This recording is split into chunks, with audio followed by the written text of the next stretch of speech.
Hello everyone, let me introduce myself. My name is Jenny Nurdamani. Now I will presentation about English debate British system parliamentary. What is the debate?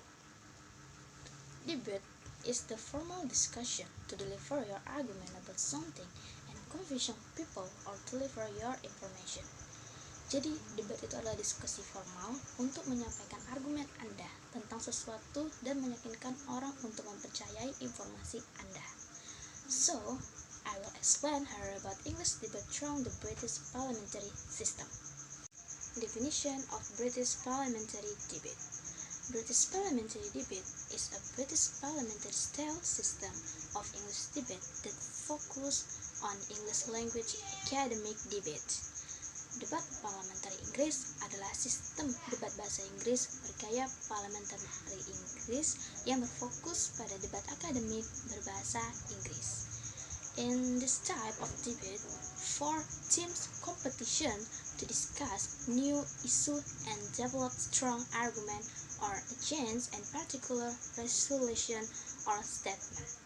Jadi dalam jenis debat ini, 4 tim bersaing untuk membahas isu-isu terbaru dan mengembangkan argumen yang kuat dalam rangka mendukung atau menentang suatu resolusi atau pernyataan tertentu.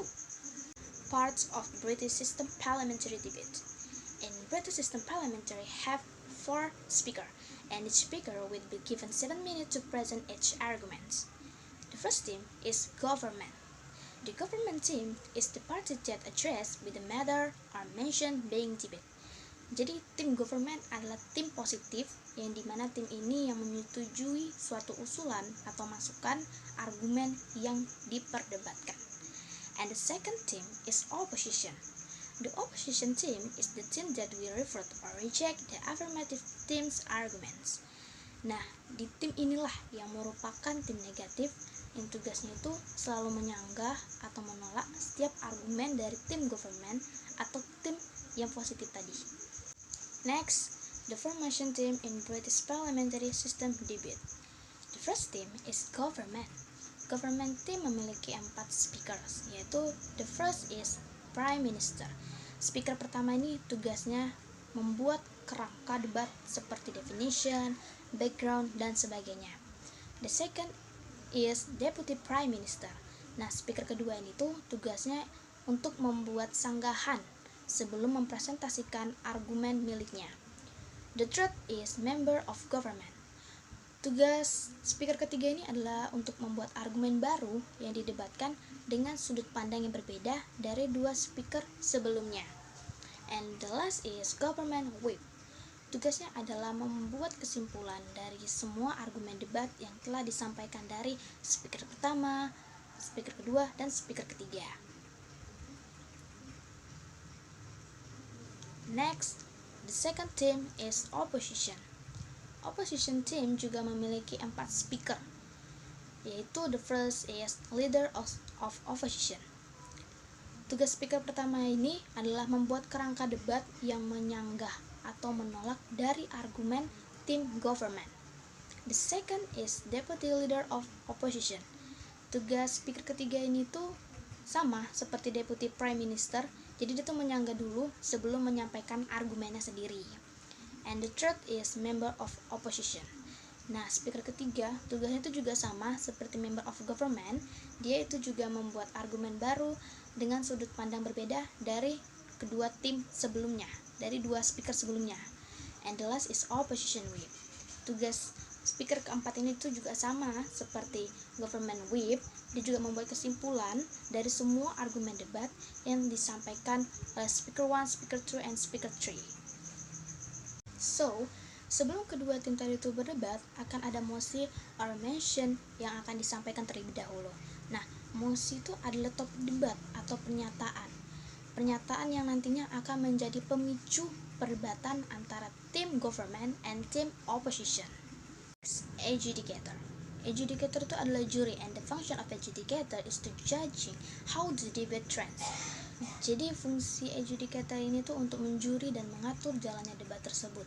Dan adjudicator juga yang nantinya akan menentukan siapa tim yang menang dan siapa tim yang kalah. In British parliamentary system debate have 3 adjudicator. Ketiga juri ini tuh masing-masing memiliki tugasnya secara terpisah. Jadi misalnya 3 juri untuk menjuri tim positif dan 3 juri lagi untuk menjuri tim negatif. Nah, ketiga juri tersebut juga memiliki tugas masing-masing. The first is matter. The task is to assess the content of the each team's argument materially whether is the relevant or not. Jadi tugasnya manner yang tadi tuh untuk menilai isi materi argumen setiap tim, apakah argumen itu relevan atau tidak. The second is manner. The task is to assess the attitude of the speaking in public and the way in which arguments are present, whether they are good or not. Jadi tugasnya manner ini adalah untuk menilai sikap, cara bicara di hadapan publik, dan cara penyampaian argumen, apakah baik atau tidak. The last is method. The task is to assess the method or how they open the debate, whether it is clear and easy to expect or not. Jadi metode ini tuh tugasnya adalah untuk menilai metode dan bagaimana mereka membuka debat tersebut. Apakah metode mereka itu jelas dan mudah diterima atau tidak. Nah, masing-masing juri memiliki skor tersendiri. Seperti matter yang memiliki batas skor sampai 40, manner batas skor 40, dan method batas skor 20. Ketiga juri tersebut memberikan skor untuk setiap speaker dalam tim yang dijurinya. In British parliamentary system debate have a POI or point of information. POI is a mechanism that allows team members who are not speaking to submit statement or provide short statement to the speaker who is speaking. POI biasanya digunakan untuk menentang argumen pembicara atau meminta klasifikasi atau mengemukakan pendapat yang berlawanan. Biasanya POI ini tuh berlangsung selama 7 sampai 8 menit. In British parliamentary system debate have a timekeeper. Timekeeper ini adalah orang yang mengatur waktu jalannya debat tersebut. Namanya chairperson. Nah, chairperson ini tuh tugasnya itu adalah membuka, mengatur, dan menutup jalannya debat tersebut. Jadi chairperson inilah nanti yang membaca mosi yang akan didebatkan. Dan juga chairperson ini juga yang akan membacakan kesimpulan dari mosi yang dia berikan. Biar lebih jelasnya lagi, watching this video. Government we have Bidang Nusantara, setelah kami menjadi opposition we have Universitas Brawijaya, then we acting as the leader of opposition after the leader of opposition. In closing government we have Universitas Indonesia, member of government is Gabriel, and the government whip is Rafaldi. In closing opposition we have Universitas Gajah Mada, acting as member of opposition is Alianda, and opposition whip is Aldila. Judging this round will be me, Anggia, as your chair, and then I'm accompanied by Edward from Undip, Rayo from Matma, Lutfi from ITB, Omar from Unpad, Kevin from Unhas, and Satrio from Undip. So, without further ado, under the motions of this House believes that separatist movements in East Indonesia, for example, Republik Maluku Selatan, Organisasi Papua Merdeka, Gerakan Sulawesi Merdeka, should unite, take arms, and conduct a violent revolution to secede from the Republic of Indonesia. So, to open the case of government, I'd like to welcome Prime Minister Stella.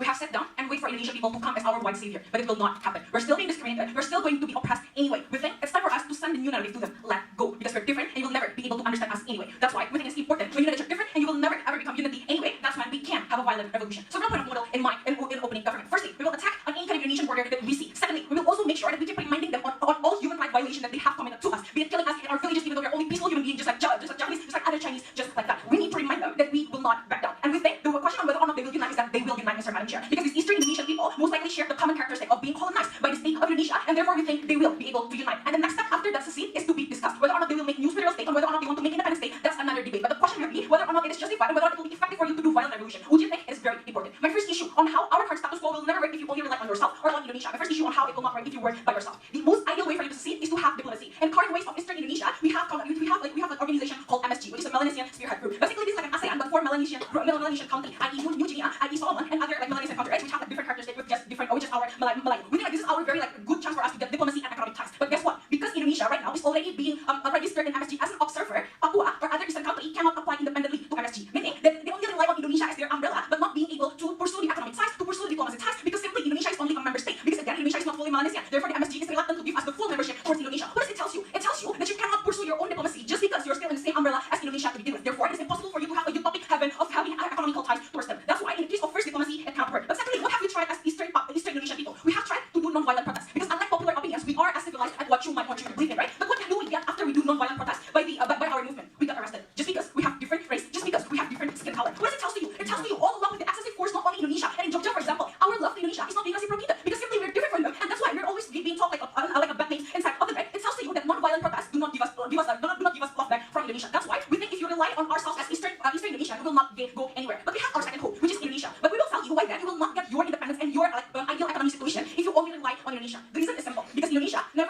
always failed to see our inherent differences. Because we always thought about Bhinneka Tunggal Ika, that somehow we are the same. Guess what, people? It is not the same. We think these inherent characteristics are the one who fails Indonesia to recognize that we are different. That maybe we cannot interact with other things, but they think just because we're different that they're scared of us and they think that we are different and weird. What does Indonesia has do in current status quo? They do two things. Firstly, they try to make a Melanesian culture festival, which means to appeal us to make sure that we, to make sure and glorify to the world that Indonesia is actually doing good things toward Melanesian people. But the funny thing is that in that Melanesian culture festival, Indonesia do not even include Eastern Indonesian people. Instead, they invite Entente people, which is Polynesian. This is another race other than Melanesian. Even though we look characteristically the same a little bit, but we're not the same. But the failure in Indonesia to acknowledge the Melanesian culture and characteristic shows to you that Indonesia does not see us as a human being, but only as an economic entity that you can use when you please, if you do not fail to understand what is us at the end of the day. Therefore, we think these inherent characteristics that they fail to see is something that makes us even depressed inside the status quo because they always see that we are the same and we should be the same. We are not before that. Today, every province has tried to govern itself with their own way. If it is not effective, but it shows you there is a way to go in. First, you have the burden to prove what is so good about the governments in Papua when you're still being arrested inside of it and told to do whatever you want to do inside of it, right? We don't think so. That's your burden to get. But second, my second contribution, why then, principally, violent revolution is justified to break up from the colonialism that happens inside of Indonesia. We think this is colonialism, Mr. Madam Chair. When you extract our free port access and do not give us anything in return, when we get guns instead to say that we need to protect ourselves, we think it is justified under two reasons. The first reason is because we think we need to get a revenge towards Indonesia. We know this is a very harsh word, but this is what we got when we cannot do other things. But the second reason why it is principally okay for you to be violent is because we think violent revolution is a normal phase of getting independence. This is what also Indonesia did back in the colonialism of the Dutch, for example. And we are allowed to do that, and you are allowed to do that. Even you use not one people to become one of your army to do that. Therefore, if we now have like a violent revolution, it is the same right that at least Indonesia should grant to us because that is what they're taking us back from inside of the status quo. We think we need to do this. And at the very worst case scenario, that even if the seceded do not succeed and we lost in the war, at least we send a message that we are not going to be shut down just because you told us to eat rice. We do not eat rice, Mr. Madam Chair. That is how different it is, and that is important for you to recognize that. We're very proud to do.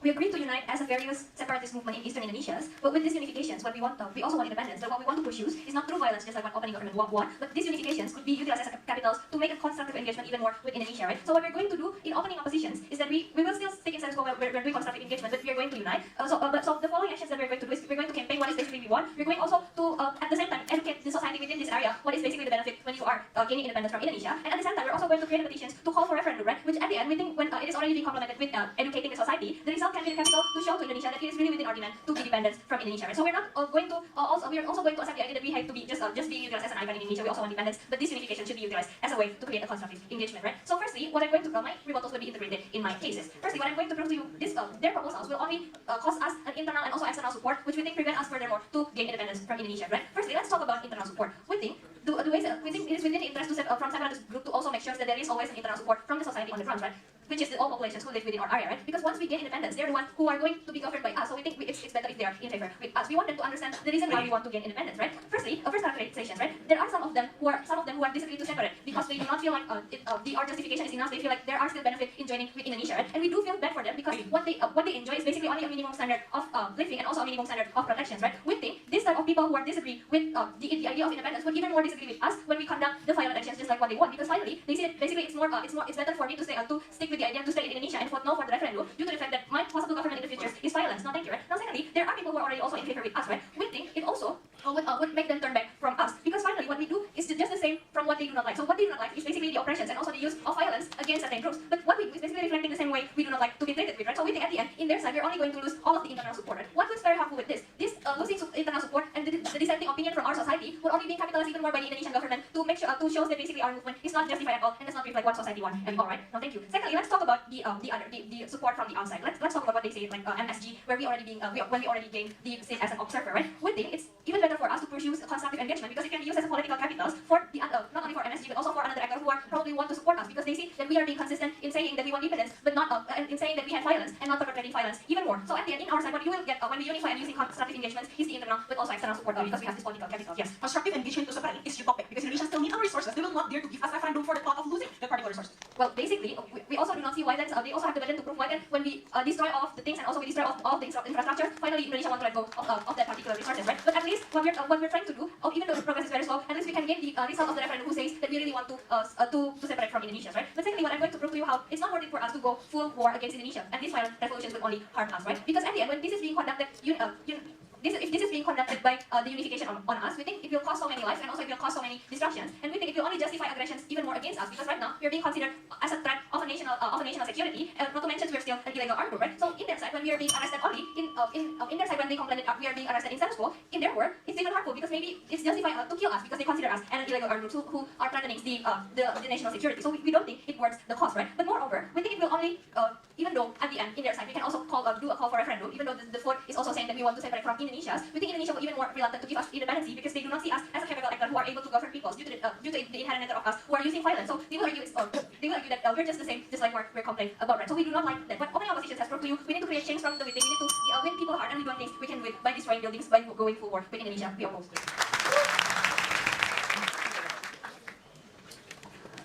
Thank you, leader of opposition.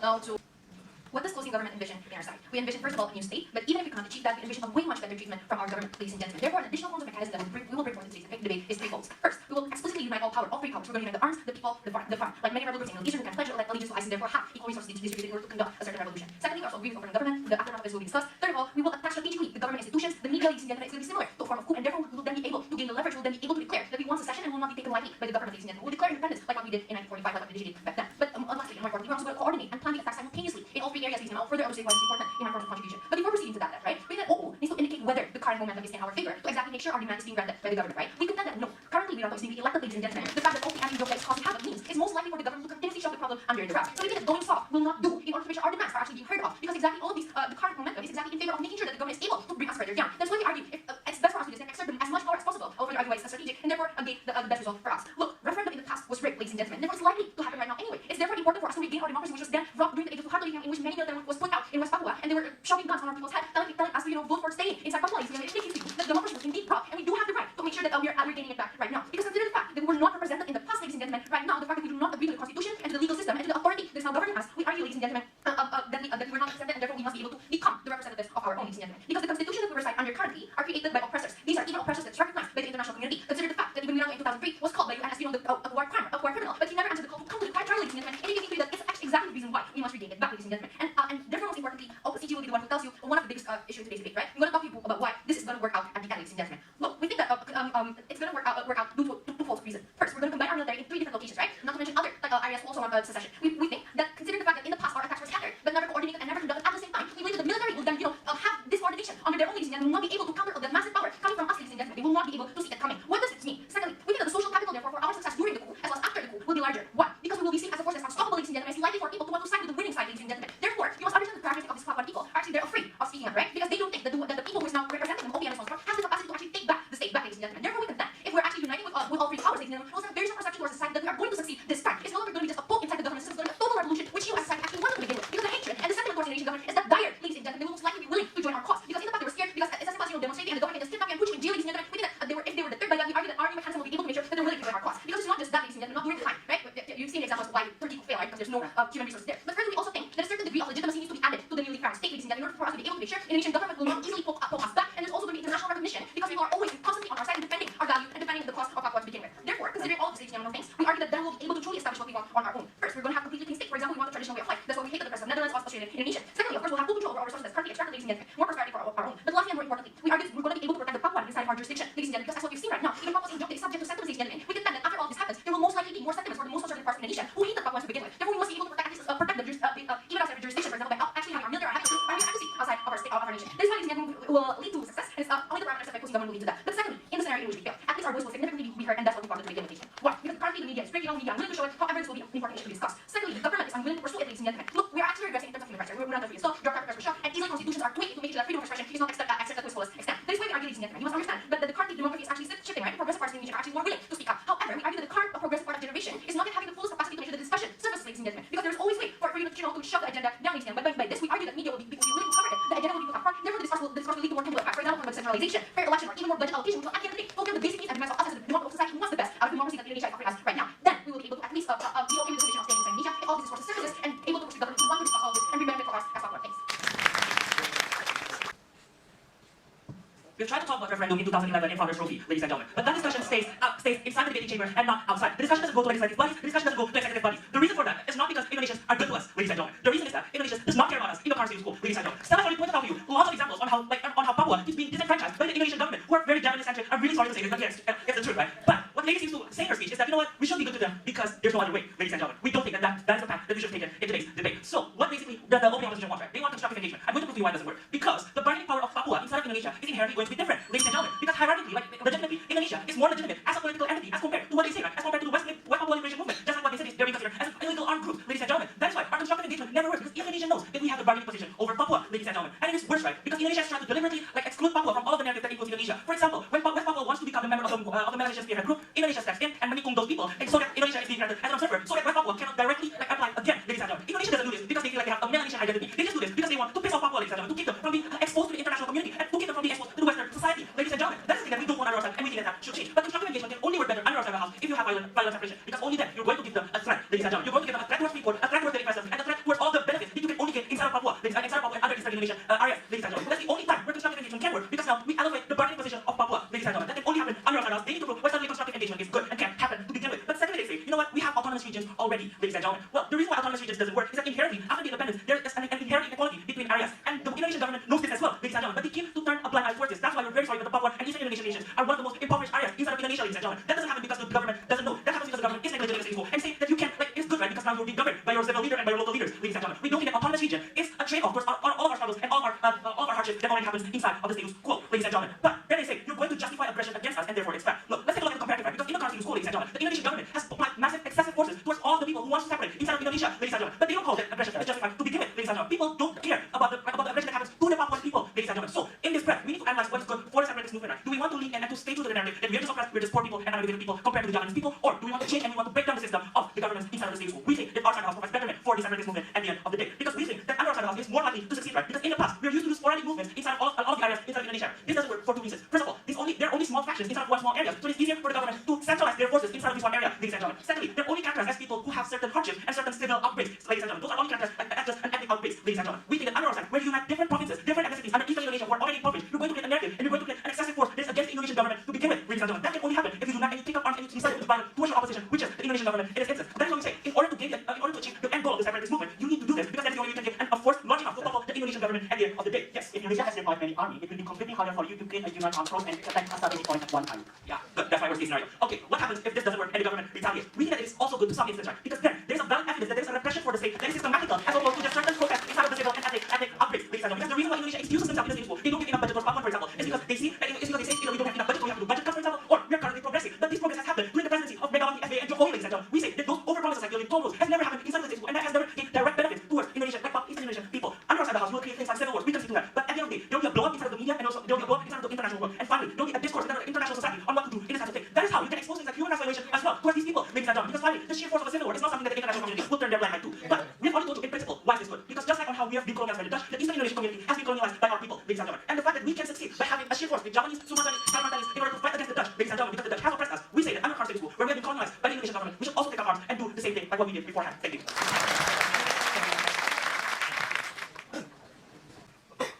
Don't be fooled that this has been presented as ineffective, right? Because we think that we also don't necessarily defend the status quo, right? Because even in status quo, we also have a united, but we say that we would like to basically do referendum and constructive engagement, in which scenario that we also already united, and we think that will also magnify the effectiveness of the constructive engagement that also have never been tried before in status quo, right? So we think that I'm going to prove to you that why. Firstly, we think that this is also going to increase the leverage, basically to be able to engage with the central government's objection to let us go from Indonesia. But second of all, I'm also going to say that the statehood that is achieved through violence will not also give us the state that we want to have to actually give better lives for our people in the end of the day, ladies and gentlemen.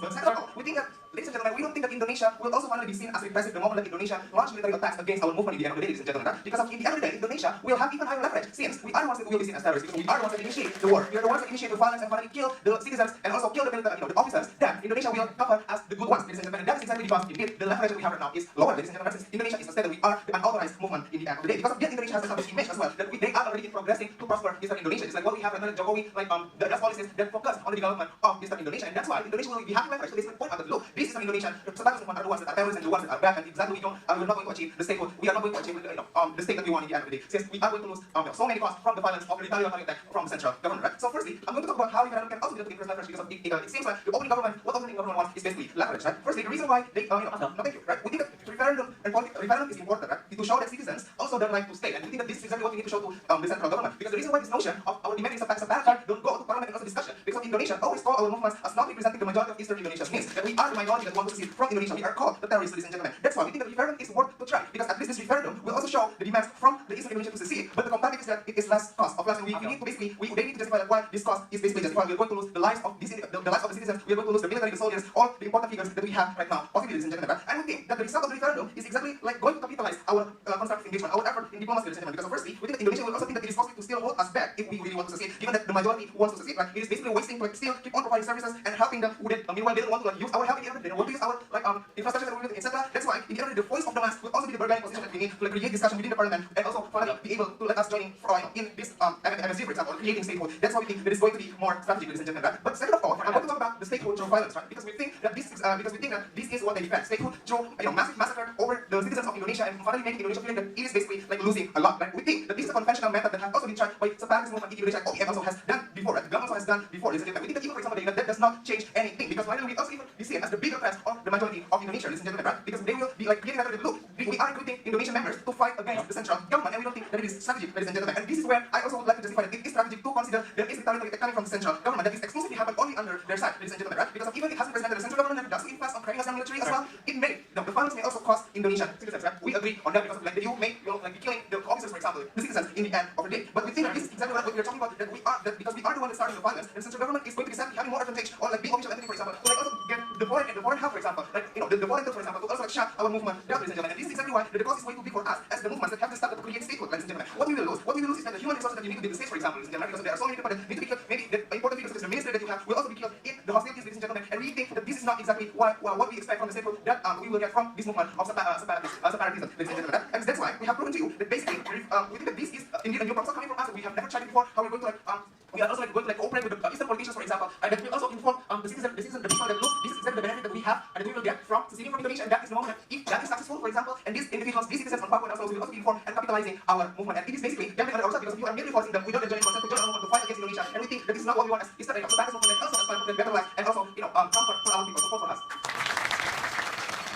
Closing opposition regret and sympathize with the fact that there are violations and operations done against some Eastern Indonesia. We say it will not be done to begin with. On closing opposition, we're not going to remain silent. What we say, we should pursue measures to attain accountability, things like investigation or justice reformation, and the governments of Indonesia should enact any policies to prevent future crimes. But we believe on closing opposition that conducting violent means will not make things any better for our brothers and sisters in Eastern Indonesia. To the contrary, it will only lead to more oppression and suffering in them. So what is the stand and the alternative closing opposition offer in this? Firstly, unlike open opposition, we would rather this movement to stay within Indonesia. Secondly, in regards to violation and oppression, any movement should pursue diplomatic and political approach to government of Indonesia. The end goal of that approach would be things like reformation of system, investigation for accountability, or invest scenario more of a regional autonomy for some Eastern countries in Indonesia would be similar to the movement in Aceh. I would like to explain two things in my speech. Firstly, I would like to start to explain why our different stance in this debate, not pursuing any separations, means that it's more pragmatic, and secondly, why putting yourself in a position as enemy of state harms the ability to achieve peace and prosperity in Indonesia before a couple of rebels. So firstly, their argument about the efficacy of the revolution is obvious. Firstly, because even if you can create a unified attack, in the end, there is a wide gap of technological differences in terms of armament. No matter how big, in the end, there are bigger guns, bigger weapons coming from the government of Indonesia. It is unlikely to be successful. Secondly, what closing government newly introduced is an coordinated attack. We think this is a good idea, but having a massive coordinated attack comes at the cost of exposing that plan to our intelligence body. And we said our intelligence body is relatively doing a good job. This is the reason why, for example, the attack of one lock attack of terrorism happening in Jakarta and Solo was exposed and was now priorly determined. So it's unlikely it will be a successful attack on technological differences and intelligence body. But secondly,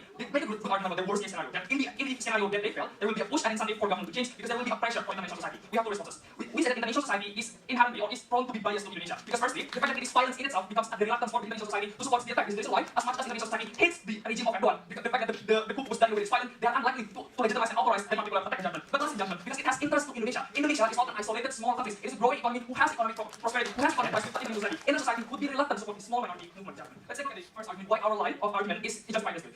This way we start. Because the aim of secession is not just for secession per se. It's not just for going out per se. It is there. The aim of secession is to aim for prosperity, more rights, and more peace for the government. So as long as we can show you that staying in Indonesia and pursuing diplomatic approach can ensure all of those things, prosperity, rights, and autonomy, it is justifiable. Secondly, putting yourself in a position of enemy of state harms the effort to achieve peace and prosperity in Eastern Indonesia. The problem of violence and revolution is that we create a narrative of enemy of state. That narrative, as opposed to having more rights and provision by government, it will only lead to more oppression, both for government and society in terms of political push for government. What you have to realize in the context of Jokowi administration is a stronger presence of a strong, united, and more muscular Indonesia narrative, a very nationalistic approach. The Jokowi administration will do anything in their power to maintain that value. This is the reason why Jokowi insists on the sink the vessels policy that is rather violent and unilateral, to show Indonesia rejects the idea of foreign threats. This is the reason why Indonesia also does not compromise on the issue of development to maintain the narrative that Indonesia is fighting for an enemy, i.e. drug dealers. The problem with violent revolution is that it puts the effort to fight prosperity as a direct threat to that nationalistic value, that you betray the mother of Indonesia. What would happen on their Saudi house is just a more violent measure and operation in response to that violent revolution. The defensive nationalistic value is also shared among society. What happened on their Saudi house is not sympathy to the casualties, but a belief that further oppression, further response, and violence is a justified means as a uniform in purpose of self-defense. That's what would happen on their Saudi house. What is the comparison on our Saudi house? To stop the attempts secession and to demand better treatment and accountability and autonomy in a way that is diplomatic. Firstly, we do not antagonize the central government. Our effort to demand accountability and autonomy will be seen as a populist action to be done for government. When we allow things like campaign about suffering of Papuans, it would put the blame to the government. That it is the fault of the government, that it is the negligence of the government. And when the government tries to self-correct themselves, it would be seen as a noble thing to do, to serve the justice. To the contrary, the suffering of the Papuan in their Saudi house will be overlooked by the narrative of the enemy of the state. That their suffering is their own doing for not cooperating with the government, for not obeying the government.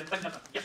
Of course, it's okay for us to have the narrative of enemy of the state because we want to secede from the state, ladies and gentlemen. They need to prove to us why this separatist movement have the interest to care about the muscular Jokowi. And lastly, they need, ladies and gentlemen, the violence against Syria is justified by the international media. Yeah, you need to care about this because secession is only successful in so far you have a strong power, but understanding that you are not that strong, you need to learn to compromise that it's better to stay in Indonesia. So what happened on your Saudi house is that the pain and the suffering of Papuans is Indonesian failures as is Indonesia's pain as well. So at best scenario, there will be granting of autonomy, like in the case of Gavi, because we do not put ourselves on the direct against opposition to the government Saudi house, and from that there will be more prosperity and rights for government. But what is the worst scenario on our Saudi house? The worst case scenario is not just people dying and then you have attention for the Indonesian society. The worst case scenario on our Saudi house is people dying and the death of activists and the members of the movement. This is important because these members of the movement are the one that would further fight for the rights of Papuans. But on our Saudi house, these top officials understand, but politics who understand about Papuans die on our Saudi house because the government of Indonesia and international society is in the perception that killing these top officials is justified for the means of self-defense for them. Members of the House, the root of the problem is not simply because there is one bad policy or two bad policies in the government. The root of the problem, as identified by Gavi, is the fact that we are being robbed of our democratic right to the extent that the democratic system has always been tailored in facing against the favor of Papuan people. That is why the only solution to that is not to expect the current Greek democracy system to help us to establish our own, or to establish a momentum vacuum to the extent that there is a political push to change that democracy system. That is what Gosi government have been arguing all the time. So let's talk about the first. So therefore, this debate boils down to three things. Number one, should we stay or should we leave? Because Gosi opposition asks us to stay. Number two, what is the likelihood of success in this policy? And number three, in the case that we are unable to succeed, how can we create that momentum to change? As also pointed out by Gosi opposition. Let's talk about stay or leave. First of all, on the government opposing opposition, their argument to leave is just simply so that we are able to gain prosperity. We have a lot of responses for this. Number one, we don't think that they are able to explain to us why currently Papuan people are able to prosper in the current moment in time. We have problems that right now we're not only being robbed of a lot of education, a lot of our rights and our resources, we're also not allowed to access like the same budget for education like how it's being given to other regions. So as a result, not only are we left behind, we're always going to be left behind because our human resources are unable to compete with that from the other side. So we argue that it's not prosperous at all. But we don't believe that the government are able to arbitrarily define what prosperity means for us. Because that's why we argue a table, for example, is simple living. What does that show? That shows that the definition of prosperity that is pointed out by those opposition is merely the definition that is pointed out by people, for example, that do not experience the life of being Papuan people. A lot of them don't like having, for example, too much skyscrapers or too much industry that comes at the expense of the environment and that comes at the expense of their culture. So we argue to you that the only way for us to gain, the only statement means that we are subject to the definition of prosperity that is set up by people who don't understand the actual plight of the Tagalog people of Papua. The solution for that made by those opposition is simply creating, regional autonomy, and therefore we have more, independent government. First of all, this is very inconsistent because I also admit that the current Jokowi administration seeks for a more unified Indonesia. So we argue what is the definition of regional autonomy. But secondly, autonomy only means that you can have your own government, but it was still subject to political election in which those elections are dominated by political parties who are dominant, whose major sponsor still relies on Java, for example. They still are members of the they still are members of Golkar, whose main platform is determined by people in Java. So the same is not an option. But we don't agree with the definition of Jokowi's administration as well, because you have to understand that even if Jokowi has good things, he is also subject to a lot of political lobby. That's the reason why there's a lot of cabinet reshuffle, there's a lot of questionable decisions that Jokowi make in terms of appointment of ministries. What does it show?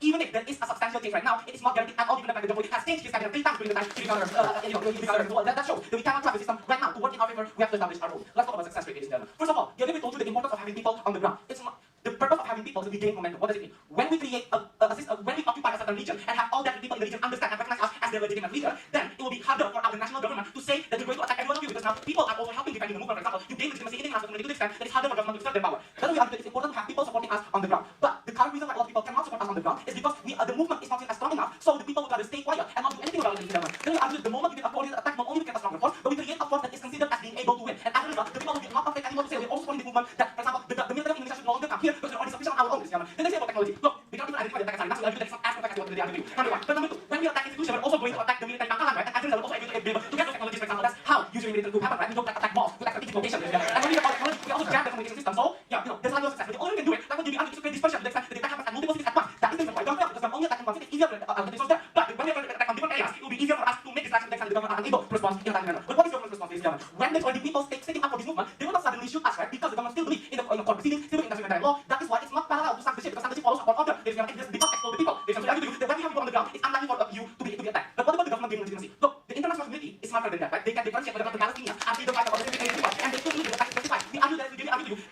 study on my third class, even if we have to fail and move on at the moment in time, people can still see us and we get that much of momentum, ladies and gentlemen. There will be argue that is more like happen in the front of the house, ladies and gentlemen. Therefore, the momentum to change, like what they argue to you, is not to say that it's only going to happen if we show that there's a need for a change. That has happened, for example, in order reclamation that requires a lot of massacre, for example, of Chinese communities that it creates momentum to change. So even if we fail, that momentum creates the necessity to change the democratic system, for example, they will not have a couple of people. But in order to make that change, something big must happen first, or else the politician will always be able to sweep it under the rug, like what they did in the last 60 years, because we have never explained to you as why this momentum to change, why making government feel responsible has been working in the past 60 years. We argue that the only way to do it is by taking measures to our own hands. Ladies and gentlemen, I am not a part one, but I'm speaking on behalf of part one. That is the problem.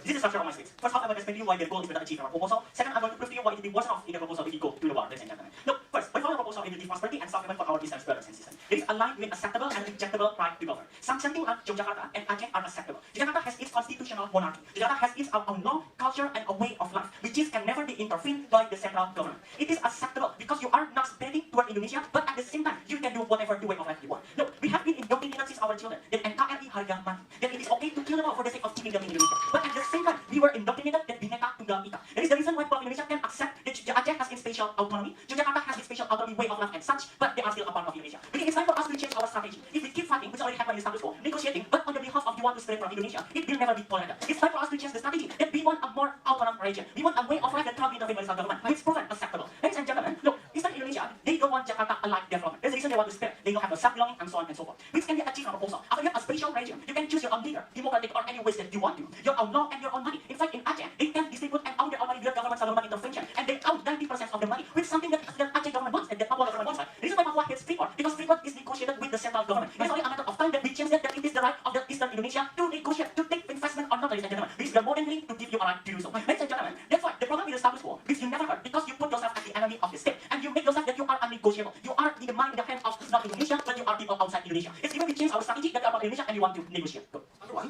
the first extent of the principle is independence. But number two, ladies and gentlemen, Aceh and Jogja have different things because they are not colonized by us. That's what the case of Papua, who is also colonized by the Philippines and Indonesia, don't have a reason to give us special that political momentum will not happen. First, anti-colonializing or not agree matters, because if you want to and if you fight them, it's okay, it's like an easy thing to do. Look, there is difference between spatial region and an independence. Spatial regions own every local law that you have, which is the urgency of Papua. Independence means you have the right to do diplomacy to international society, which we admit that if we put a spatial region, Eastern Indonesia will have right to diplomacy to outside Indonesia. It has to choose central government. But it is fine as long as they can govern with their own way of life, their own law, and their own leader. Now, go to my second part of my statement. By fighting of Sicily was and the condition of Maluku, Papua, and so on. To understand that it will be useless to fight for independence, it will be success and it will be prosperity, because even if it's success, no prosperity. First, this unbeatable one. Under the United Nations Charter, government has right to defend itself. It is justified for yourself to counter-attack and suppress you. Look, we allow international society for Turks or Turkey to attack Kurdistan separatists. We allow Chinese government to attack Uyghur separatists, because there is a line, ladies and gentlemen. Which, look, you want to create an armed citizens, which it is gone to the category of the combatant, which is under international law. Indonesia has full right to attack them, ladies and gentlemen. Look, if we go to the status quo, we use demonstration or civilian fighting for life. It is our proposal, and it is being killed to get international recognition. But if you go to armed attack and you will be killed, you will not get international recognition, because that's not a crime under international law. Look, ladies and gentlemen, if you get into a full war, where Indonesia has far better, more in number and more in experience for troops, even if at best the separatists are helped by MSG, it is easily blocked and isolated. Because we need to understand that Maluku and Papua are blocked by the sea, which completely is Indonesia to stop the sending of weapons toward the MSG themselves, toward the Papua and Maluku themselves. That is unwinnable harm. Why? But why Indonesia separatists will not end like Libya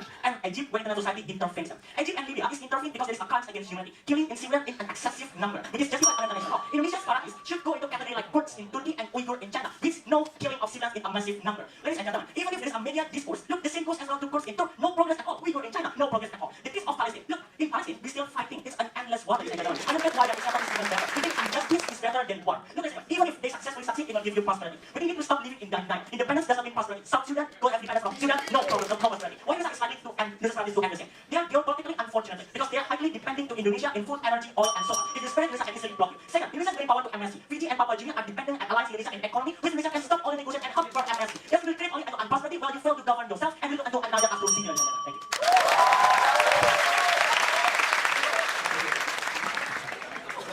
Thank you, debaters, for the open and final debate. Result will be announced in the